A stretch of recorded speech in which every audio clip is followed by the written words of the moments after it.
What are the benefits of regular exercise? സ്ഥിരമായിട്ട് നമ്മൾ workout ചെയ്യുകയാണെങ്കിൽ അതിൻ്റെ ബെനിഫിറ്റ്സ് എന്തൊക്കെയാണ്? അപ്പോൾ അധികം ആൾക്കാർ വിചാരിക്കും സ്ഥിരമായിട്ട് വർക്കൗട്ട് ചെയ്യാന്ന് പറയുന്നത് നടന്നാൽ പോരെ. അത് മാത്രമല്ല, ഓരോ വ്യക്തികൾക്കും ഇൻഡിവിജ്വലായ രീതിയിലാണ് എക്സസൈസിനെ നമ്മൾ പ്രോഗ്രാം ചെയ്ത് കൊടുക്കേണ്ടത്. അതായത് നിങ്ങൾക്കുള്ള ഫിറ്റ്നസ് ലെവലല്ല മറ്റൊരാൾക്ക്. അപ്പോൾ ഈ റെഗുലറായി എക്സസൈസ് ചെയ്ത് കഴിഞ്ഞാൽ ഗുണങ്ങൾ എന്തൊക്കെയാണെന്ന് വെച്ചാൽ, ഫസ്റ്റ് ഫിസിക്കൽ ഹെൽത്ത് ഇംപ്രൂവ് ആകും. ഓഫ് കോഴ്സ് ഇതിപ്പോൾ താൻ പറയേണ്ട ആവശ്യമൊന്നുമില്ലല്ലോ. ഫിസിക്കൽ ഹെൽത്ത് ഓബ്വിയസ്ലി ഇംപ്രൂവ് ആവുമല്ലോ എന്നായിരിക്കും അധികം ആൾക്കാർ വിചാരിക്കുന്നത്. അപ്പോൾ ഫിസിക്കൽ ഹെൽത്ത് എന്ന് പറയുന്ന സംഭവം രോഗങ്ങളൊന്നും വരാതിരിക്കണമെങ്കിൽ ഫസ്റ്റ് നമ്മൾ ചെയ്യുന്നത് നമ്മുടെ പ്രതിരോധ ശക്തിയെ വർദ്ധിപ്പിക്കണം. ഈ പ്രതിരോധ ശക്തി വർദ്ധിക്കണമെങ്കിൽ നമ്മളെ കറക്റ്റായ രീതിയിലുള്ള ന്യൂട്രിയൻസ്, വൈറ്റമിൻസ്, മിനറൽസ്, കറക്റ്റായ രീതിയിലുള്ള പ്രോട്ടീന് നമ്മുടെ ശരീരത്തിൽ എത്തുന്നുണ്ട് നമ്മൾ ഉറപ്പ് വരുത്തണം. അപ്പോൾ ഈ പറഞ്ഞ സംഭവങ്ങളൊക്കെ ഒരുമിച്ച് വന്നു കഴിഞ്ഞാൽ മാത്രമാണ് ഹെൽത്തി എന്ന് പറയും. പല ആൾക്കാർക്കും പല രീതിയിൽ സീസണലായിട്ട് പനി പിടിക്കുന്നത്, രോഗങ്ങൾ വരുന്നതൊക്കെ എന്തുകൊണ്ടാണെന്ന് വെച്ച് കഴിഞ്ഞാൽ ഈ പറഞ്ഞ രീതിയിൽ കറക്റ്റായ രീതിയിൽ അവർക്ക് ആവശ്യമായ രീതിയിൽ ന്യൂട്രിയൻസ് കറക്റ്റായ രീതിയിൽ കിട്ടാത്ത കാരണത്താലാണ്. പ്രത്യേകിച്ച് ഒരു 25-30 വയസ്സ് കഴിഞ്ഞാൽ ഈ അമ്മാവന്മാർ ലെവലിലേക്കാണ് ഇന്നത്തെ കാലത്തെ അധികം ആൾക്കാർ എത്തിയിരിക്കുന്നത്. So, alright my beautiful people, welcome to Sanufit, the world's first health, fitness and wellness podcast in Malayalam. So, my beautiful people, നമ്മളിപ്പോൾ ഈ പറയുന്നത് നമ്മുടെ എങ്ങനെയൊക്കെയാണ് ഈ പറഞ്ഞ എക്സസൈസ് റെഗുലറായി ചെയ്ത് കഴിഞ്ഞാൽ നമുക്കുള്ള ബെനിഫിറ്റ്സ് എന്തൊക്കെയാണ്. ഫസ്റ്റ് ഞാൻ പറഞ്ഞു ഇംപ്രൂവ് ഫിസിക്കൽ ഹെൽത്ത്. രണ്ടാമത്തത് enhance mental wellbeing. Mental wellbeing എന്ന് വെച്ച് കഴിഞ്ഞാൽ നമ്മൾ മെൻ്റലി നമുക്ക് നല്ല രീതിയിലുള്ള ആത്മവിശ്വാസം, അതുപോലെ തന്നെ നമ്മുടെ ഒരു സന്തോഷം, നമുക്ക് ഒരു പ്ലഷർഫുൾ ഡേ എല്ലാ ദിവസവും വേണമെങ്കിൽ നമ്മുടെ ശരീരത്തിലെ ഹാപ്പി ഹോർമോൺസ് കറക്റ്റായ രീതിയിൽ പ്രവർത്തിക്കണം. അതിൽ happy hormones, feel good emotions ഒക്കെ തരുന്ന ആ ഒരു ഹോർമോൺ പറയുന്നത് എൻഡോഫിൻ. അപ്പോൾ ഈ പറയുന്ന എൻഡോഫിൻസ് വരണമെങ്കിൽ ഈ എക്സസൈസിൽ കൂടെ നമുക്ക് ഈ പറയുന്ന ഈ ഹോർമോൺ നമുക്ക് ശരീരത്തിൽ ഓട്ടോമാറ്റിക്കലി ഉൽപ്പാദിക്കപ്പെടുന്നതാണ്. നമ്മൾ കൂടുതൽ നടക്കുന്ന സമയത്ത് നാച്ചുറൽ പെയിൻ കില്ലേഴ്സായ എൻഡോഫിൻസ് വരുന്നത് എങ്ങനെയാണെന്ന് വെച്ച് കഴിഞ്ഞാൽ നമ്മുടെ ശരീരത്തിൽ ഇപ്പോൾ കൂടുതൽ നടക്കുക അല്ലെങ്കിൽ ഓടുകയും ചെയ്യുന്ന സമയത്ത് നമുക്ക് ഈ പറയുന്ന ശരീരത്തിൽ ഒരു തരം സ്ട്രെസ്സ് വരികയാണ്. ഒരു ആർട്ടിഫിഷ്യൽ സ്ട്രെസ്സ് നമ്മൾ ക്രിയേറ്റ് ചെയ്യുകയാണ് നടത്തത്തിൽ കൂടെ. നമ്മൾ നല്ല രീതിയിൽ എഫേർട്ട് എടുത്തിട്ട് വേണം, മാനസികമായ എഫേർട്ട് എടുത്ത് വേണം ഈ പറയുന്ന നടത്തമൊക്കെ ചെയ്യാൻ. അതുപോലെ തന്നെ എക്സസൈസുകളായ സ്ട്രെങ്ത് എക്സസൈസൊക്കെ ചെയ്യണമെങ്കിൽ. അപ്പോൾ അങ്ങനെ നമ്മൾ ചെയ്യുന്ന സമയത്ത് നമ്മുടെ ശരീരം കുറച്ച് ഈ സ്ട്രെസ്സിനെ കൺട്രോൾ ചെയ്യാനായിട്ട് ഈ എൻഡോഫിൻസ്, ഗുഡ് സ്ട്രെസ്സിനെ കണ്ട് എൻഡോഫിൻ ഒരു പെയിൻ കില്ലർ, നാച്ചുറൽ പെയിൻ കില്ലേഴ്സാണ്. ഈ പെയിൻ കില്ലേഴ്സ് വരുന്ന സമയത്ത് നമ്മുടെ ബോഡി കണ്ടീഷൻ ആയിക്കൊണ്ടിരിക്കുകയാണ്. ഏതുതരം ലൈഫിൽ ഏതൊരു സ്ട്രെസ് വന്നു കഴിഞ്ഞാലും ബോഡിക്ക് മാനേജ് ചെയ്യാൻ പറ്റുന്ന രീതിയിലുള്ള ഒരു പ്രാക്ടീസ് സെഷനാണ് ഈ എക്സസൈസിൽ കൂടെ നമ്മുടെ മനസ്സിന്, നമ്മുടെ ബ്രെയിന് കിട്ടുന്നത്. പറഞ്ഞത് എക്സസൈസ് ചെയ്യുന്നത് കൊണ്ട് മെൻറ്റൽ വെൽബീങ് കൂടി ഉണ്ടാവും. പിന്നെ അടുത്തത് ഇൻക്രീസ് എനർജി ലെവൽസ്. ഈ അധികം ആൾക്കാർക്കും ഒരു രാവിലെ എഴുന്നേറ്റ് ഒരു ഉച്ചയാകുമ്പോഴേക്കന്നെ ഫുള്ള് എക്സോസ്റ്റ് ആയിട്ട് വരുന്ന സമയം ചിലക്ക് വീണ്ടും എനർജി കിട്ടാനായിട്ട് ചായ കുടിക്കുക, കാപ്പി കുടിക്കുന്നതിന് കുഴപ്പമില്ല എന്നാണ് പറയുന്നത്. എന്തെങ്കിലും സ്റ്റിമുലൻസ് എപ്പോഴും വേണ്ടി വരും. അപ്പോൾ ഈ സ്റ്റിമുലൻസ് എന്തുകൊണ്ട് കൂടുതലായിട്ട് എടുക്കുന്ന രീതിയിലുള്ള ആ ഒരു ലെവലിലേക്ക് ബോഡി എത്തുന്നതെന്ന് വെച്ച് കഴിഞ്ഞാൽ നമ്മുടെ ബോഡിക്ക് നാച്ചുറലായിട്ട് പ്രൊഡ്യൂസ് ചെയ്യുന്ന കുറച്ച് ഹോർമോൺസ് ഉണ്ട്. ഈ പറഞ്ഞ എനർജി തരുന്ന കുറച്ച് ഹോർമോൺസ് ഉണ്ട്. നമ്മൾ പുരുഷന്മാർക്ക് ടെസ്റ്റോസ്റ്ററോൺ, സ്ത്രീകൾക്കാണെങ്കിൽ ഈ ടെസ്റ്റോസ്റ്ററോൺ അളവുണ്ട്, അവർക്ക് കറക്റ്റായ രീതിയിൽ ഹോർമോൺ ഇംബാലൻസ് ഉണ്ട്. അപ്പം പൊതുവേ പറയുകയാണെങ്കിൽ ഈ പറയുന്ന ഹോർമോൺ ലെവൽ കറക്റ്റായ രീതിയിൽ വന്നു കഴിഞ്ഞാൽ നമുക്ക് നല്ല രീതിയിലൊരു എനർജി കിട്ടും. അതാണ് ഈ എക്സസൈസ് ചെയ്ത് കഴിഞ്ഞാൽ ഈ പറയുന്ന ഞാൻ പറഞ്ഞല്ലോ ഈ പറയുന്ന എൻഡോഫിൻ, പെയിൻ കില്ലർ ഹോർമോൺ നമ്മുടെ ശരീരം റിലീസ് ആയി തന്നെ ഒരുതരം പ്ലഷർ വരും. ഈ സെയിം പ്ലഷർ നമ്മുടെ ഇപ്പം ലവ് മേക്കിംഗ് സമയത്തും ഈ സെയിം പ്ലഷർ വരുന്നതാണ് ഈ എൻഡോഫിൻ, ഫീൽ ഗുഡ് ഹോർമോൺ. അതേപോലെ തന്നെ ഈ എക്സസൈസ് ചെയ്ത് കഴിഞ്ഞാലും, അപ്പോൾ ത്രൂ ഔട്ട് ദ ഡേ രാവിലെ എക്സസൈസ് ചെയ്ത് കഴിഞ്ഞാൽ ത്രൂ ഔട്ട് ദ ഡേ നിങ്ങൾക്ക് ആ ഒരു എനർജി ലെവൽ ഇങ്ങനെ റൈസ് ചെയ്ത് നിൽക്കുന്നതായിട്ട് കാണാൻ കഴിയും. പിന്നെ വരുന്നതാണ് മെറ്റബോളിക് ഹെൽത്ത്. മെറ്റബോളിക് ഹെൽത്ത് എന്ന് വെച്ച് കഴിഞ്ഞാൽ ഈ മെറ്റബോളിസം കൂടുക എന്നൊക്കെ പറഞ്ഞ് കേട്ടിട്ടുണ്ടാവുമല്ലോ. ഈ മെറ്റബോളിസം കൂടുക എന്ന് വെച്ചാൽ മെറ്റബോളിസത്തിൻ്റെ നമ്മൾ മുറിച്ച് മാറ്റിയാൽ മനസ്സിലാക്കുന്നത് നമ്മൾ കഴിക്കുന്ന ഭക്ഷണമൊക്കെ പോയി അത് വിഘടിച്ച് നമുക്ക് എനർജിയായി ന്യൂട്രിയൻസ് ആയിട്ട് ആഗിരണം ചെയ്യുന്ന പ്രോസസ്സാണ് കാറ്റബോളിസം എന്ന് പറയും. അതിന് എന്ത് ചെയ്യുക, ആഗിരണം ചെയ്യുന്ന പ്രോസസ്സാണ് ആനബോളിസം. ഈ വിഘടിക്കുന്ന സംഭവത്തിന് കാറ്റബോളിസം, ഈ ആഗിരണം ചെയ്യുന്നതാണ് ഈ ആനബോളിസം. കഴിച്ച ഭക്ഷണം പോയി ബ്രേക്ക് ഡൗൺ ആയി എനർജിയായി യൂട്ടിൽ. ഇത് രണ്ടിൻ്റെയും ഒരു മിക്സ്ചറിനാണ് ഈ പറയുന്ന മെറ്റബോളിസം. ഒരു കോംപ്ലിക്കേറ്റഡ് ആയ ടേംസാണ് ഈ പറഞ്ഞ മെറ്റബോളിക് എന്ന് പറയുന്ന സംഭവം.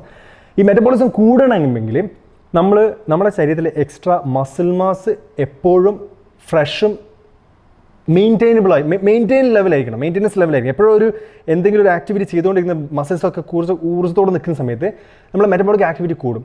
ഉദാഹരണം പറഞ്ഞു, മസിൽ എന്ന് പറയുന്ന ഒരു ടിഷ്യൂ ഭയങ്കര കാലറി കൺസ്യൂം ചെയ്യുന്ന ടിഷ്യൂ ആണ്. നമ്മുടെ ശരീരത്തിലെ മസിൽ മാസ് കൂടുന്തോറും നമ്മുടെ കഴിക്കുന്ന ഭക്ഷണത്തിൽ ഈ മസിൽ മാസിനെ മെയിൻറ്റെയിൻ ചെയ്യാനായിട്ട് കൂടുതൽ ഊർജ്ജം ശരീരത്തിന് ആവശ്യമായിട്ട് വരും. അപ്പോൾ നമ്മൾ എക്സ്ട്രാ ഭക്ഷണം, എന്തുതരം ഭക്ഷണം കഴിച്ച് കഴിഞ്ഞാൽ നമുക്ക് ഇഷ്ടപ്പെടുന്ന ഏത് മധുരമുള്ള ഭക്ഷണം കഴിച്ച് കഴിഞ്ഞാലും അതൊരു എക്സ്ട്രാ എനർജിയാണ്. എക്സ്ട്രാ എനർജി എന്താ പറ്റുക, നമ്മുടെ ശരീരത്തിന് ആവശ്യമായ രീതിയിൽ എനർജി നമ്മുടെ ശരീരത്തിൽ വന്നു കഴിഞ്ഞാൽ അതിന് മേലെ വരുന്ന എനർജി എല്ലാം ശരീരത്തിൽ ഫാറ്റായിട്ട് സ്റ്റോർ ചെയ്യും. ഈ ഫാറ്റായിട്ട് സ്റ്റോർ ചെയ്ത് കഴിഞ്ഞാലും നമ്മുടെ മസിൽ മാസ് കൂടുതലാണെങ്കിൽ എന്ത് സംഭവിക്കും? ഈ പറഞ്ഞ എക്സ്ട്രാ കാലറീസ് ഒക്കെ കൂടുതലായിട്ട് യൂട്ടിലൈസ് ആയി പോകും. അതെന്തുകൊണ്ടാണെന്ന് വെച്ചാൽ നമ്മുടെ മെറ്റബോളിക് ആക്ടിവിറ്റി കൂടുതലായിരിക്കും മസിൽ മാസ് കൂടുന്നതനുസരിച്ച്. ഈ മസിൽ മാസ് കൂടുക എന്ന് പറയുമ്പം നമ്മൾ ബോഡി ബിൽഡർ ലെവൽ മസിൽ അല്ല ഉദ്ദേശിച്ചത്. സാധാരണ രീതിയിൽ ഇപ്പോൾ എന്നെ കണ്ടു കഴിഞ്ഞാൽ ഞാൻ ബോഡി ബിൽഡർ ലുക്കൊന്നും എനിക്കില്ല, പക്ഷേ പറഞ്ഞു വന്നത് കറക്റ്റായ രീതിയിൽ റെഗുലറായി എക്സസൈസ് ചെയ്ത് കഴിഞ്ഞാൽ നമുക്ക് ഏത് ഭക്ഷണം കഴിക്കുകയും ചെയ്യാം, ഒരു ഹെൽത്ത് പ്രശ്നങ്ങളുണ്ടാവില്ല. മെൻ്റൽ ഹെൽത്തും അതേപോലെ ലെവലായിരിക്കും. അതുപോലെ തന്നെ നമ്മുടെ ഫിസിക്കൽ ഹെൽത്ത് ഉണ്ടാവും. പ്ലസ് അതിൻ്റെ കൂടെ തന്നെ നമ്മുടെ മെറ്റബോളിക് ഹെൽത്ത് ഓവറോൾ രോഗങ്ങൾ വരാതിരിക്കാനും അതുപോലെ തന്നെ ഇമ്മ്യൂൺ പ്രതിരോധ ശക്തിക്ക് നല്ല രീതിയിൽ കൂടി നിൽക്കും. അപ്പോൾ അതിൻ്റെ കൂടെ തന്നെ ഈ ഫിറ്റ്നസിൻ്റെ കാര്യത്തിൽ കഴിഞ്ഞ ലെക്ചറിൽ ഞാൻ പറഞ്ഞു, കഴിഞ്ഞ എപ്പിസോഡിൽ പറഞ്ഞിട്ട് ഫിറ്റ്നസിൻ്റെ കമ്പോണൻസ് അതിൽ ഏറ്റവും ഇമ്പോർട്ടൻ്റ് ആയ സംഭവമാണ് ഈ മൊബിലിറ്റി. ജോയിൻസ് ഒക്കെ കറക്റ്റായ രീതിയിൽ മൊബൈലായി നിൽക്കുക. ഒരു 30 വയസ്സ് കഴിഞ്ഞാൽ അധികം ചെറുപ്പക്കാർക്കുള്ള ഒരു പ്രശ്നം എന്ന് വെച്ച് കഴിഞ്ഞാൽ, ചെറുപ്പക്കാരെന്ന് പറയാൻ പറ്റില്ല, 30 വയസ്സ് കഴിഞ്ഞാൽ ഇപ്പോൾ കളവന്മാരാകുന്നില്ല അധികം ആൾക്കാർ. ഊരുവേദന, ഷോൾഡർ പെയിന്, ഈ pain, back pain, angle pain, ഇതൊക്കെ വരുന്നത് എവിടെയെന്ന് വെച്ച് കഴിഞ്ഞാൽ നമ്മൾ അധിക വർക്ക് സ്പേസിലും നമ്മൾ ഇതുപോലത്തെ ഒരു സിറ്റുവേഷനിലായിരിക്കാതെ ഈ 90 ഡിഗ്രിയിൽ ഇതിന് താഴോട്ടൊക്കെ നമ്മൾ ഇരിക്കാറില്ല. അപ്പോൾ കാലിൽ കറക്റ്റായ രീതിയിൽ മൊബിലിറ്റി കിട്ടാറില്ല, കറക്റ്റായ രീതിയിൽ ജോയിൻറ്റ് കറക്റ്റായ രീതിയിൽ വർക്ക് ചെയ്യുന്നില്ല, അതുപോലെ ആക്ടിവിറ്റീസ് ചെയ്യുന്നില്ല. ഈ കാരണത്താലൊക്കെ ലോങ് ടേം ആയിട്ട് അവർ ഓഫീസിൽ വർക്ക് ചെയ്യുന്ന സമയത്തൊക്കെ എന്താ സംഭവിക്കുന്നത്? ഈ മസിൽസ് ഇങ്ങനെ ചുരുങ്ങിക്കൊണ്ടിരിക്കുക.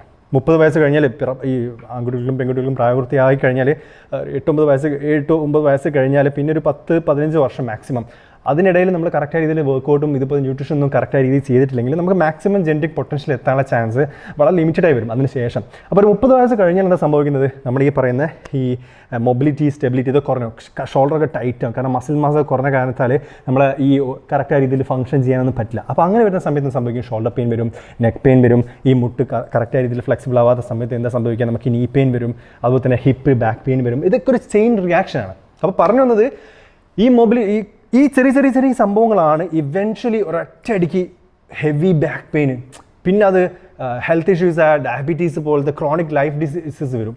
അപ്പം ഈ റിസ്ക് ഓഫ് ക്രോണിക് ഡിസീസ് നന്നായിട്ട് കുറയ്ക്കുന്ന സംഭവമാണ് ഈ പറയുന്ന ഡെയിലി ആക്ടിവിറ്റി.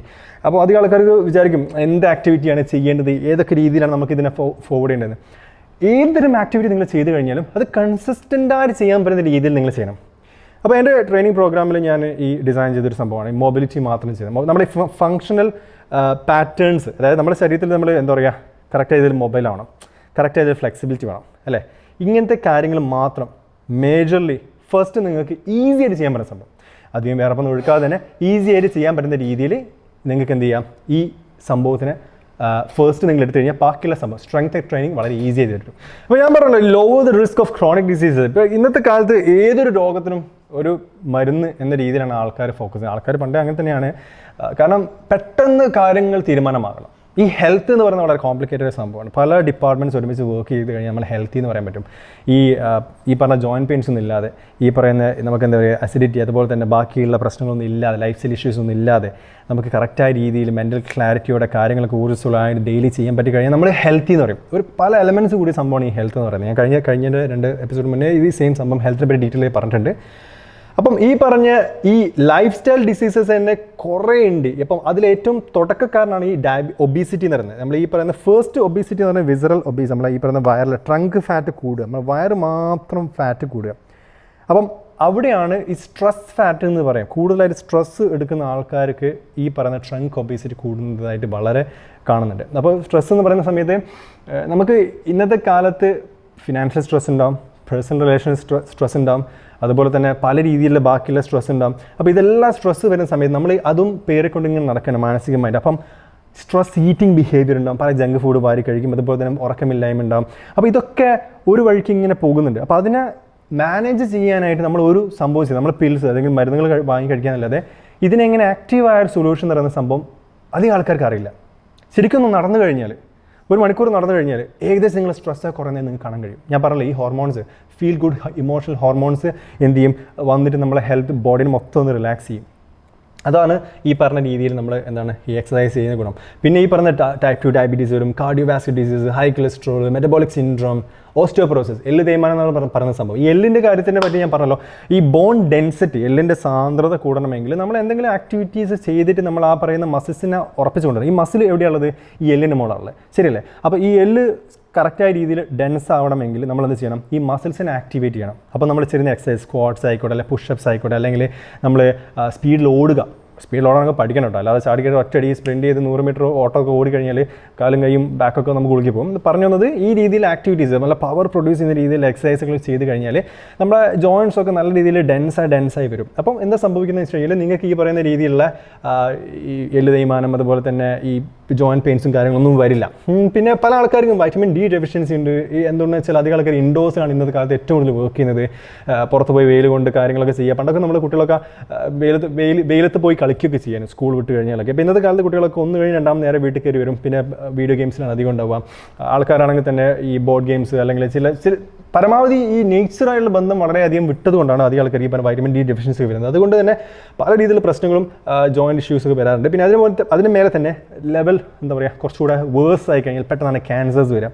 ഈ ക്യാൻസേഴ്സ് ശരിക്കും നമ്മുടെ ശരീരത്തിൽ എപ്പോഴും ക്യാൻസർ സെൽസിനെ നമ്മൾ നശിപ്പിച്ചുകൊണ്ടിരിക്കുന്ന ഇമ്മ്യൂൺ സിസ്റ്റം നല്ല രീതിയിൽ പ്രവർത്തിക്കുന്നുണ്ട്. അപ്പം കറക്റ്റായ രീതിയിൽ അതിന് ഇമ്മ്യൂൺ സിസ്റ്റത്തിനെ സപ്പോർട്ട് ചെയ്യുന്ന രീതിയിലുള്ള ഭക്ഷണങ്ങൾ നമ്മൾ കൊടുക്കാതിരുന്ന് കഴിഞ്ഞാൽ, വൈറ്റമിൻസ് മിനറൽസ് ഒന്നും കൊടുക്കാതിരുന്ന് കഴിഞ്ഞാൽ എന്താ സംഭവിക്കുന്നത് വെച്ചാൽ ചില ക്യാൻസർ സെൽസ് വലിയ രീതിയിൽ പ്രശ്നം ഉണ്ടാക്കി. ഇവൻച്വലി അത് ബ്രസ്റ്റ് ക്യാൻസർ, പ്രോസ്റ്റേറ്റ് ക്യാൻസർ, അതുപോലെ തന്നെ പല രീതിയിലുള്ള എന്താ പറയുക ക്യാൻസേഴ്സിനെ ഇവൻച്വലി കൊണ്ടുവരികയും എന്താ പറയുക പല ആൾക്കാർ അകാലത്തിൽ പൊലിഞ്ഞു പോകുന്ന രീതിയിലുള്ള കേസൊക്കെ നമ്മൾ കേൾക്കുന്നത് എന്തുകൊണ്ടെന്ന് വെച്ച് കഴിഞ്ഞാൽ ചെറിയ കാര്യമാണ്. അവർ ആ കൺസിസ്റ്റൻസി ഇല്ലാത്ത കാരണത്താൽ കറക്റ്റായ രീതിയിലുള്ള ഭക്ഷണ വർക്കൗട്ടും കാര്യങ്ങളൊന്നും ഇല്ലാത്ത കാരണത്തിലാണ് പെട്ടെന്ന് ഈ പറയുന്ന രീതിയിൽ ക്യാൻസറൊക്കെ പിടിപെടുന്നത്. പെട്ടെന്നല്ല, ഇത് ആക്ച്വലി ഇതൊരു ക്രോണിക്കായിട്ട് കാലക്രമേണ വരുന്ന സംഭവമാണ്. സ്റ്റെപ്പ് ബൈ ആയിട്ടാണ് ഇത് പ്രോഗ്രസ് ചെയ്യുന്നത്. അതുപോലെ തന്നെയുള്ള പല പ്രശ്നങ്ങളൊന്നാണ് ഈ റെസ്പിറേറ്ററി കണ്ടീഷൻസ്, ഈ ആസ്മ പോലത്തെ കാര്യങ്ങൾ, അതുപോലെ ഡിപ്രഷൻ ആങ്സൈറ്റി പറ്റി ഡീറ്റെയിൽ ആയിട്ട് വേറൊരു വീഡിയോ ഞാൻ പറയുന്നുണ്ട്. പക്ഷേ സിമ്പിളായിട്ട് പറയുകയാണെങ്കിൽ നമ്മൾ ഇന്നത്തെ കാലത്ത് ഏറ്റവും കൂടുതൽ ഇൻഫർമേഷൻസിനെ ചറപറ കെട്ടിക്കൊണ്ടിരിക്കുകയാണ് മൊബൈൽ ഫോണിലും അതുപോലെ തന്നെ ഈ ഇൻസ്റ്റാഗ്രാമിലും സോഷ്യൽ മീഡിയയിലെല്ലാം തന്നെ.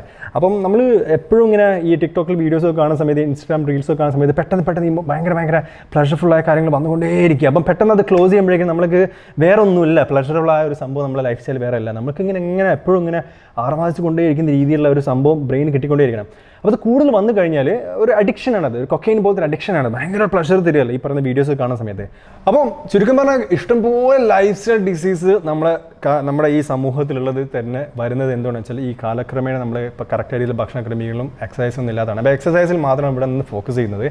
കറക്റ്റായ രീതിയിൽ എക്സസൈസ് റെഗുലറായി ചെയ്ത് കഴിഞ്ഞുള്ള ബെനിഫിറ്റ്സ് ആണ് ഞാൻ ഈ പറഞ്ഞ സംഭവം. അപ്പോൾ സോഷ്യൽ ഇമോഷണൽ ബെനിഫിറ്റ്സ് ഉണ്ടാകും. അതായത് നമ്മൾ ഈ പേഴ്സണൽ ലൈഫിൽ ഇപ്പം കല്യാണം കഴിഞ്ഞ ആൾക്കാരാണെങ്കിൽ, അതായത് നമ്മൾ ഫാമിലിയായിട്ട് ജീവിക്കുന്ന ആൾക്കാരാണെങ്കിൽ, നമ്മൾ തന്നെ കുട്ടികളും പാരൻസ് ആണെങ്കിലൊക്കെ അവർക്ക് ശരിക്കും പറഞ്ഞു കഴിഞ്ഞാൽ കറക്റ്റായ രീതിയിൽ ഇമോഷണൽ കണക്ഷൻ വരണമെങ്കിൽ നമ്മൾ ഈ പറയുന്ന നേച്ചറുമായി ബന്ധപ്പെട്ട രീതിയിൽ പുറത്ത് കാര്യങ്ങളിലേക്ക് പോവുക. അതായത് നമ്മൾ ഹൈക്കിങ്, അതുപോലെ തന്നെ ചെറിയ ടൂറൊക്കെ ആൾക്കാർ ചെയ്യാറുണ്ട്. ഞാൻ പറഞ്ഞതെന്ന് വെച്ച് കഴിഞ്ഞാൽ നമ്മുടെ വീടിൻ്റെ ചുറ്റുവട്ടത്തിൽ തന്നെ ശരിക്കും നമ്മൾ ഒരു ബാഡ്മിൻ്റൺ കളിക്കുക, ഗെയിംസ് ആണത്. അല്ലെങ്കിൽ പാരൻസ് ആണ് ശരിക്കും പറഞ്ഞാൽ role model. First role model എന്ന് പറയുന്നത് കുട്ടികളുടെ റോൾ മോഡൽ ശരിക്കും പാരൻസ് ആണ്. എസ്പെഷ്യലി ഫാദർ ഫിഗർ പുരുഷന്മാർ, ആൺകുട്ടികൾക്ക് ശരിക്കും ഫാദറാണ് അവർ ലുക്കപ്പ് ചെയ്യുന്ന ഫസ്റ്റ് ഹീറോ. അതുപോലെ തന്നെ പെൺകുട്ടികൾക്കാണെങ്കിൽ അവരുടെ ഫസ്റ്റ് ലവ് എന്ന് പറയുന്നത് ശരിക്കും അവരുടെ ഫാദർ തന്നെയാണ്. കാരണം എന്താണ്, അവർ കാണുന്നത് എൻ്റെ father he's very dedicated, very discipline, ഈ കാര്യങ്ങളൊക്കെ ഉള്ളതുകൊണ്ട് ഷീ മക്കളെല്ലാവരും നല്ല രീതിയിൽ ഹെൽത്തിയായി വരുന്ന രീതിയിൽ ലൈഫ് സ്റ്റൈൽ എപ്പോഴും അവർ അവരുടെ ഭാവിയിൽ ഉണ്ടാവുകയും ചെയ്യും. അതുപോലെ തന്നെ മാതാപിതാക്കൾ വൈഫ് ഈ പറയുന്ന മദേഴ്സിൻ്റെ കെയറിലാണെങ്കിൽ അവർ കഴിക്കുന്ന ഭക്ഷണങ്ങൾ, അവർ എസ്പെഷ്യലി പ്രഗ്നൻസിന് മുമ്പ് കഴിക്കുന്ന ഭക്ഷണങ്ങൾ അവരുടെ നെക്സ്റ്റ് അവരുടെ ഇൻഫൻസി, അവരുടെ കുഞ്ഞുങ്ങൾക്ക് ഉണ്ടാകുന്ന പല രീതിയിലുള്ള ജനിതക രോഗങ്ങൾക്ക് വരെ അവരെ പ്രിവെൻറ്റ് ചെയ്യാൻ പറ്റും നല്ല രീതിയിൽ ഭക്ഷണങ്ങൾ കഴിച്ചു കഴിഞ്ഞാൽ. അതുപോലെ നല്ല രീതിയിൽ വ്യായാമങ്ങളൊക്കെ ചെയ്ത് കഴിഞ്ഞാൽ അവരുടെ പ്രസവമൊക്കെ എളുപ്പമായി വരും. ഇന്നത്തെ കാലത്ത് ഏറ്റവും കൂടുതൽ അധികം ആൾക്കാരും ബുദ്ധിമുട്ടുന്ന സംഭവം, സ്ത്രീകൾ ബുദ്ധിമുട്ടുന്ന സംഭവം വെച്ചാൽ പ്രഗ്നൻസി അധികവും ഈ പറയുന്ന സിസേറിയൻ സി സെക്ഷനിലേക്ക് പോകുന്നുണ്ട്. അത് ഈസിയായ ഒരു നോർമൽ ഡെലിവറിയിലേക്ക് എത്തുന്നില്ല. അപ്പോൾ ഇതൊക്കെ വരുന്നത് എന്തുകൊണ്ടാണെന്ന് വെച്ച് കഴിഞ്ഞാൽ പണ്ടത്തെ ഒരു കാലഘട്ടത്തിൽ നമ്മുടെ ഈ പാരൻസ് അവർക്കൊക്കെ ഒരു 10-50 വർഷമൊക്കെ അവർ ഫിസിക്കലി ആക്റ്റീവ് ആയതുകൊണ്ട് പല ആൾക്കാരും നാച്ചുറൽ ബർത്ത് ആയിരുന്നു. പറഞ്ഞു ഇന്നത്തെ കാലത്ത് ഈ നമ്മുടെ ഹോസ്പിറ്റൽ സിസ്റ്റം നല്ല രീതിയിൽ നല്ല കറക്റ്റായ രീതിയിൽ ടെക്നോളജിയും കാര്യങ്ങളൊക്കെ യൂസ് ചെയ്യുന്ന കാരണത്താൽ നമുക്ക് എല്ലാ ബർത്ത് ഒക്കെ നമ്മൾ കറക്റ്റായ രീതിയിൽ നമുക്ക് ഹെൽപ്പ് ചെയ്ത് നല്ല ഡെലിവറി വരുന്നുണ്ട്. ഡെലിവറി സി സെക്ഷൻ ആണെങ്കിലും ഹെൽത്തിയായ രീതിയിൽ നമുക്ക് കുഞ്ഞിനെ പ്രൊഡ്യൂസ് ചെയ്യാൻ കഴിയുന്നുണ്ട്, നല്ല രീതിയിൽ ഹെൽത്തി രീതിയിൽ കൊണ്ടുവരാൻ കഴിയും. പക്ഷേ അതിനുശേഷം ആ കുഞ്ഞ് പിന്നീട് വളർന്ന് വലുതാകുമ്പോഴേക്ക് തന്നെ ഒരു പ്രായപൂർത്തി ആകുന്നതിന് മുന്നേ പല രീതിയിൽ പ്രശ്നങ്ങൾ വരുന്നുണ്ട്. പിന്നെ അതുപോരാത്തിന് പല വിധത്തിലുള്ള ലൈഫ് സ്റ്റൈൽ ഡിസീസൊക്കെ വളരെ ഏർലി സ്റ്റേജിൽ തന്നെ വരാറുണ്ട്. അപ്പോൾ ഇതൊക്കെ വരുന്നതെന്ന് വെച്ച് കഴിഞ്ഞാൽ മാതാപിതാക്കൾക്ക് കറക്റ്റായ രീതിയിൽ ഫുഡും എക്സസൈസും കാര്യങ്ങളൊന്നും ചെയ്യാത്ത കാരണം തന്നെ. ഓക്കെ, സോ അങ്ങനെ ഇഷ്ടംപോലെ ബെനിഫിറ്റ്സ് ഉള്ളൊരു സംഭവമാണ് ഈ പറഞ്ഞ നമ്മുടെ റെഗുലറായിട്ട് എക്സസൈസ് ചെയ്യുന്നത്. അപ്പോൾ എങ്ങനെ എക്സസൈസ് ചെയ്യണം, ഏതൊക്കെ രീതിയിലാണ് വർക്കൗട്ടുകൾ ചെയ്യുന്നത്, എവിടെയാണ് ഞാൻ തുടങ്ങേണ്ടത്, ജിമ്മിൽ പോകണോ അല്ലെങ്കിൽ വീട്ടിൽ നിന്ന് ചെയ്യണോ, ഇങ്ങനത്തെ കുറേ ക്വസ്റ്റ്യൻസ് നിങ്ങൾക്ക് എല്ലാവർക്കും ഉണ്ടാകും. ഈ ക്വസ്റ്റ്യൻസിനൊക്കെ എങ്ങനെ ചെയ്യണം, നിങ്ങൾക്ക് സ്പെഷ്യലൈസ്ഡ് കസ്റ്റമൈസ്ഡ് ആയ രീതിയിലുള്ള ട്രെയിനിങ് പ്രോഗ്രാം, അതുപോലെ തന്നെ കഴിക്കുന്ന ഭക്ഷണത്തിനെ പറ്റിയ ഡീറ്റെയിൽസ് ഇതെല്ലാം ഞാൻ പറഞ്ഞു തരാം. അതുപോലെ നമ്മുടെ ടീം നമ്മൾ വാട്സപ്പിൽ വന്നു കഴിഞ്ഞാൽ നിങ്ങൾക്ക് ഈസി ആയിട്ട് ഇതിൻ്റെ സൊല്യൂഷൻസ് കറക്റ്റായി ഇതിൽ പറഞ്ഞു തരുന്നതാണ്. അതുപോലെ തന്നെ നിങ്ങൾ താഴെ ലിങ്ക് ക്ലിക്ക് ചെയ്ത് കഴിഞ്ഞാൽ നിങ്ങൾക്ക് അതിൻ്റെ ഡീറ്റെയിൽസ് ഒക്കെ മനസ്സിലാവും. So thank you so much for watching and I will see you on the next video.